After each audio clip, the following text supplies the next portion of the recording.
او اردوغانه تا ته م وایم ځان نه به دې سړي زوی جوړ کې ګوره هغه 12,000 مخکې هم درته وژلي وو پوه شولې سام د سړي زوی شه د کابل هوایي میدان پرېږده خپل ملک دې وساته هوایي میدان ساتې دلته چې د ناټو په قواو کې راغلی کومه توره دې وکړله چې وسې وکړې وا دې اورېده سام انسانیت زده که موږ د یو مشر د یو مسلمان رهبر په سترګه درته کته تا په دې اخره کې وروره په نیکر کې په پیمپر کې خوسې کړه خدای دې خوار نه که خپل ملک دې په جماعت کې اذان نه کېږي راځي دې موږ هوایي میدان ساتې ته که نر وای اتاتورک به در باندې 100 کاله حکومت نه کوه بلا هم وه په دا مردار شکل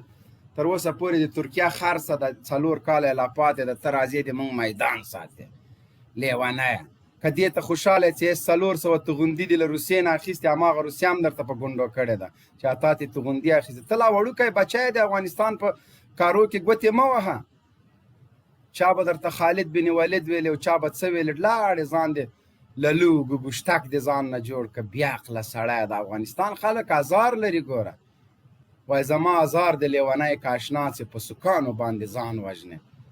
مونږ ازار لرو پوه شه که ته توغندي لرې الله تعالی به دې نیست او نابود کړي شاهین صاحب قاري صاحب ته هغه ورولېږه لینک ورولېږه ورته راځه له خیره سره لایف مو تقریبا 3000 کسانو ته ورسېده ملګرو لایف شیر کړئ الله پاک مو جنتي سرلوړي او پیاوړي که